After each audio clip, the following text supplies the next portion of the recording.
Welcome to the first bank of Gotham, miss. Can I have you step aside for a quick screening? Who? Little ol' me? Sorry, ma'am. Standard protocol, now that all these loonies got out of Arkham. I suppose you can never be too sure these days. Thank you for understanding. Without Batman around, it's up to us little guys to keep the place safe. And you're doing a marvelous job. I feel safer already. Well, you're good to go. Have a nice day. And you do the same. What a fine gentleman. Hi, how may I help you today? I'm running a small errand for this man here.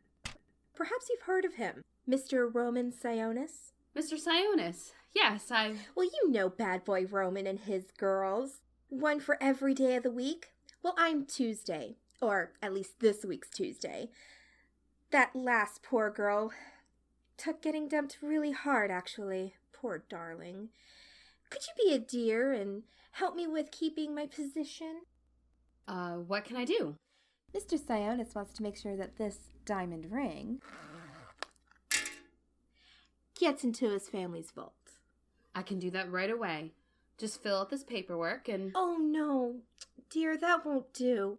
No offense, but Roman will only be content if I see that it gets where it needs to go. That's unorthodox, but I guess I can make it happen this one time. You make sure to tell Mr. Sionis that Shelley at the First Bank of Gotham has only his best interests at heart. Aw, Shelley, I sure will. As you can see, we have everything of Mr. Sionis's under lock and key. Which safety deposit box would he like this ring in? Oh, dear me, I don't know. Let me send him a quick text to be sure. Selina, you never cease to amaze me. Right on schedule. Mister, may I ask you to...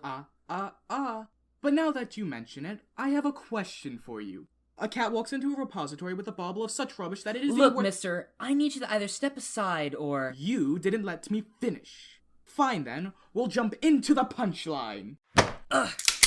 Ladies and gentlemen, don't touch those buttons. This is a stick-up. The next person I see whose face isn't touching the ground will figure out the meaning of this. I have 2 eyes but cannot see, 2 ears that cannot hear, 2 nostrils that cannot smell, and a mouth that cannot taste. What is the 8th hole in the cranium for? Very good. Keep your faces down. Now, let's see what we have back here. Hello, ladies. Please don't shoot us. You fiend! Watch where you're pointing that thing. Do you know who I am? I like you, feisty as ever. I'll take you then. You 9-to-5er, join your pals outside. Thank you. Thank you. This has worked out better than I suspected. There is a sort of adrenaline rush one gets from doing it your way. Beats sitting behind a computer and stealing millionaires' bank accounts online, doesn't it? There is a certain charm in this, I think. It was so good of her to have left the keys. So let's load up and be on our way. One last thing. Yeah? You really must choose a different wig next time. Red really isn't your color. I'll keep that in mind. Well then, everybody, you've been such a kind audience. Don't worry, all of you will leave here unharmed. I can't say the same thing for this poor innocent hostage, though. That is unless you can refrain from hitting those buttons for 40 seconds longer. Oh, help! Help me! Somebody, please! Safe and sound. I promise. 39 more seconds to go. We'll be well on our way by then. As for the whereabouts of the Riddler's hostage, no one yet knows. Without the protection of the Batman, Gotham will remain at the mercy of these villainous thugs. Selina, what are you up to?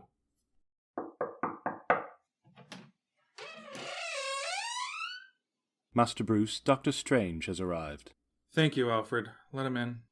May I heat you up a pot of tea, Doctor? That would be quite welcomed. Thank you. I shall leave you to add it then, and come back in a few minutes. Bruce Wayne, a pleasure to be at your service, to be sure. It would be an even better one were it not under these circumstances. Mistakes happen. Indeed, they do. Far too often, I'm afraid. Is that what your alleged accident was? A mistake? Drinking and driving is a felony. I'm sure you know that this meeting is under the strictest confidence. No one can know why you're here. I'm here as your doctor, Mr. Wayne.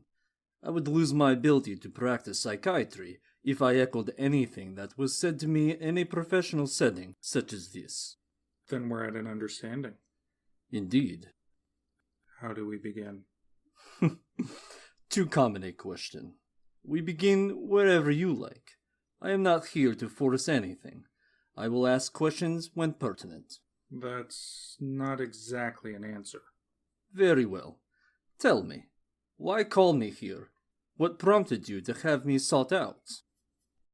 What details do you know about the accident? Only what you and the news have provided. A sudden high-speed car crash that has paralyzed you from the waist down. Do you know what it feels like to lose your ability to walk in the blink of an eye? No, I'm afraid I do not. It crushes you, especially when you have the time to look back on it and realize that it was all your own fault. You blame yourself. It was my decision to go out that night. It was my decision to separate from my friends and go off alone. It was stupid. I was stupid. Now, my life is all over because of one last act of arrogance. Why do you think your life is over? You are a healthy, middle-aged man. You have the world at your fingertips. You forgot one thing. Which is? I'm crippled. I'm crippled forever, and there's no amount of money that can fix that. I'm not one of those superheroes that can regenerate. I'm only a man. Yes, you are only a man. In time, I hope I will be able to show you that being simply a man is enough. We have our work cut out for us, Mr. Wayne. But contrary to your own belief, you are not a lost cause. That's a tall order. Mr. Wayne, tall orders are what I do. Now, tell me more about the accident. Spare no details.